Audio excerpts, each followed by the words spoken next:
सबको सादर प्रणाम। आज मैं आपसे एक ऐसे सत्य की बात करना चाहती हूँ जो हमारे पूरे जीवन की दिशा बदल सकता है। यह सत्य है कर्म का सिद्धांत। हम सब कभी ना कभी भगवान से पूछते हैं, हे प्रभु मेरे साथ ही ऐसा क्यों हुआ।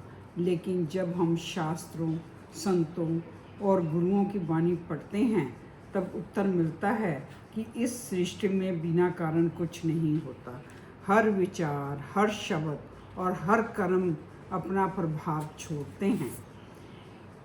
इसीलिए भगवान श्री कृष्ण ने श्रीमद् भागवत गीता में अर्जुन से कहा, तुम्हारा अधिकार केवल कर्म करने में है, फल पर नहीं। यदि हमारा ध्यान केवल अच्छे कर्मों पर रहेगा तो फल उचित समय पर स्वयं मिलेगा।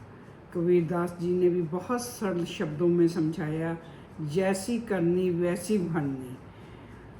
यानी जो बीज हम बोते हैं वही फसल हमें काटनी पड़ती है। यदि हम प्रेम, दया, सेवा और सत्य के बीज बोएंगे, जीवन में शांति और आनंद प्राप्त होगा।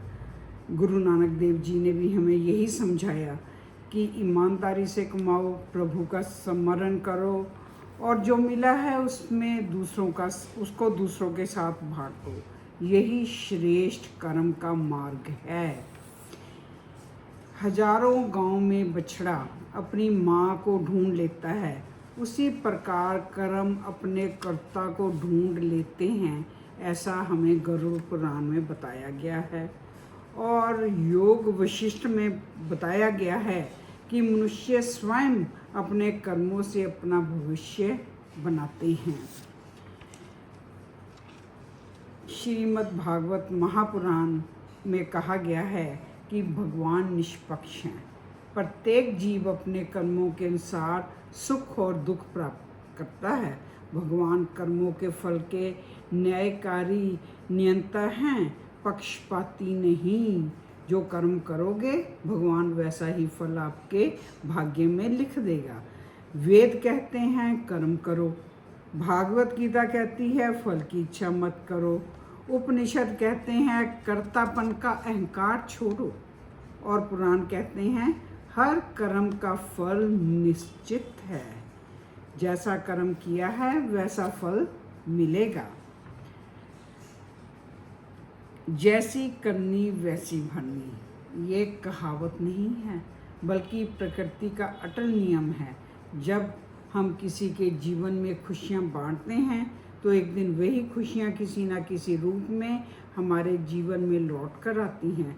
यदि हम छल, कपट, घृणा और अहंकार बोते हैं तो उनका फल भी हमें अवश्य मिलता है।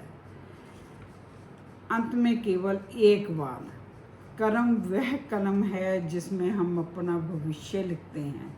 भाग्य वह पन्ना है जिस पर हमारे कर्मों की सिहाई दिखाई देती है। इसलिए कर्म ऐसे कीजिए कि जब ईश्वर हिसाब मांगे तो सिर झुकाना नहीं, मुस्कुरा कर कहना पड़े, प्रभु मैंने आपकी बनाई इस दुनिया को थोड़ा सा बेहतर बनाने का प्रयास किया है। इसी के साथ मुझे कहानी याद आ रही है।